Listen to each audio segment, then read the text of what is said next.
کل پرسوں میں ایک ویڈیو دیکھ رہی تھی اقرارُل حسن کی، اور اس میں وہ فرما رہے تھے کہ جی میں نے بہت سوچ بچار کیا ہے اور بہت کچھ دیکھنے کے بعد میری آنکھیں کھلی ہیں اور میں نے یہ جاننا ہے کہ پی ٹی آئی کے لوگوں پر ظلم اور زیادتی ہو رہا ہے، انہیں ناجائز کیسوں میں پھنسا کر جیلوں میں ڈالا جا رہا ہے۔ تو میں نے یہ فیصلہ کیا ہے کہ جب تک خان صاحب باہر نہیں آ جاتے تو پی ٹی آئی کے ساتھ اختلاف کے باوجود نہ میں پی ٹی آئی پر تنقید کروں گا، نہ میں ان کے رہنماؤں پر اور نہ ہی خان صاحب پر کوئی بھی تنقیدی ویڈیو بناؤں گا۔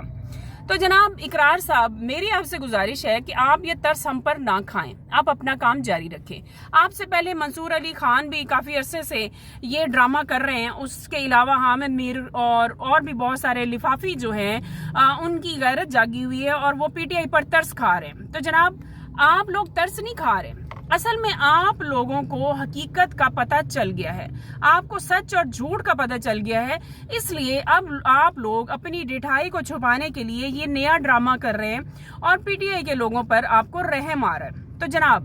آپ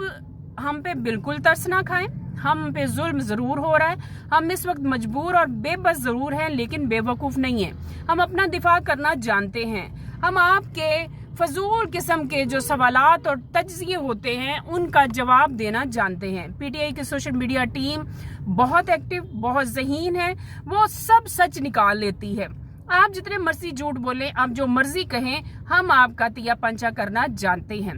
اصل میں آپ لوگوں کی اپنی دکانداری بند ہو رہی ہے، لوگوں نے آپ کو منہ لگانا بند کر دیا ہے، آپ کے جھوٹ کو اچھی طرح ہم جانچ لیتے ہیں اور پھر آپ کی ہوتی ہے خوب ٹرولنگ، آپ کی ہوتی ہے خوب چترول، اس لیے آپ کی غیرت جاگی ہے۔ تو آپ ایسا نہ کریں، آپ کا جو دل آتا ہے وہ کریں، جیسی ویڈیو آپ بنانا چاہتے ہیں وہ بنائیں اور جو جھوٹ بکواس کرنا چاہتے ہیں وہ آپ کریں۔ سچ نکالنا، سچ جاننا، سچ چھانٹنا ہمیں آتا ہے، وہ ہم کر لیں گے۔ اور میں پی ٹی آئی کے لوگوں سے یہ کہوں گی کہ ان کی باتوں میں بالکل نہ آئیں، یہ لوگ صرف اور صرف لوگوں کے ویوز اور لائکس لینے کے لیے یہ سب ڈرامے کر رہے ہیں، کیونکہ انہیں پتہ ہے کہ سوشل میڈیا کی جو ریٹنگ ہے وہ جب سے یہ خان صاحب کے خلاف انہوں نے یہ جھوٹ پروپیگنڈا شروع کیا ہے تب سے کم ہونا شروع ہو گئی ہے، جیسے کہ الیکٹرانک میڈیا کی اور پرنٹ میڈیا کی، اسی طرح ڈیجیٹل میڈیا میں بھی ان کے برے حال ہوئے پڑے ہیں، اس لیے یہ سب بکواس کر کے ہمیں بے وقوف بنانا چاہتے ہیں۔ تو ان سے ہوشیار رہیں۔